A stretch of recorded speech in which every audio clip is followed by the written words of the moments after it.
ऐश्वर्या राय एवं अभिषेक बच्चन प्रशंसकों एक बड़ खबर से अलग होबार गुजब वर्तमान मिथ्या प्रमाणित होईछि। कथा कौन कि गुरुवार राति एक हाई प्रोफाइल पार्टी रे उभय को एकाठी देखा मिली।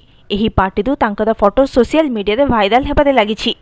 सोशल मीडिया रे वायरल होउथबा पार्टीर फोटो रे ऐश्वर्या राय तांकर मां बृंदा राय एवं स्वामी अभिषेक बच्चन सहित नजर आसिछंती।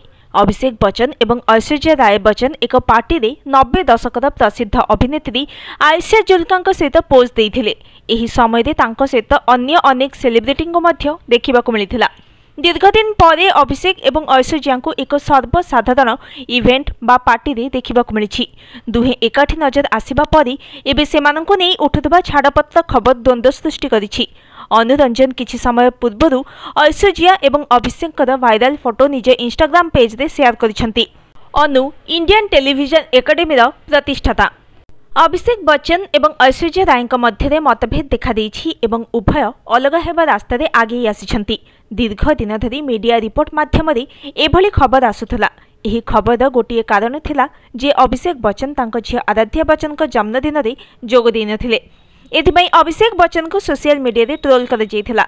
एहा व्यतीत किछि दिन पूर्व एक इवेंट रे ऐश्वर्या राय नाँ रे उपनाम बच्चन लेखा जाई नथिला। एही सबु जिनस ऐश्वर्या एवं अभिषेक मध्य रे अलग हेबार खबर को खोराक जोगाइथिला।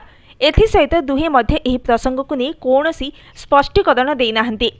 किछि दिन पूर्व अभिषेक बच्चन मध्य झियर जत्न नेउथबारु तांको पत्नी ऐश्वर्या राय को धन्यवाद देथिले। एहा परे मध्य लागुथला जे दुई जनक मध्य रे कोनोसी असुविधा नाही, किंतु उभय दीर्घ दिन धरी एकाठी नजर न आसिबा नै प्रशंसकों पई चिंतार कारण पलटिथिला।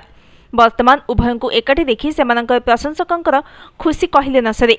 अनुरंजन तांको इंस्टाग्राम अकाउंट रे पोस्ट करिथिबा दंपतिंकर फोटो रे जने प्रशंसक लिखिछंती सत्य प्रकाश करिथिबारु धन्यवाद।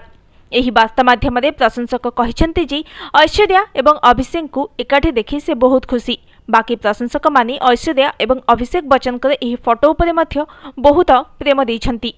Bureau report news today.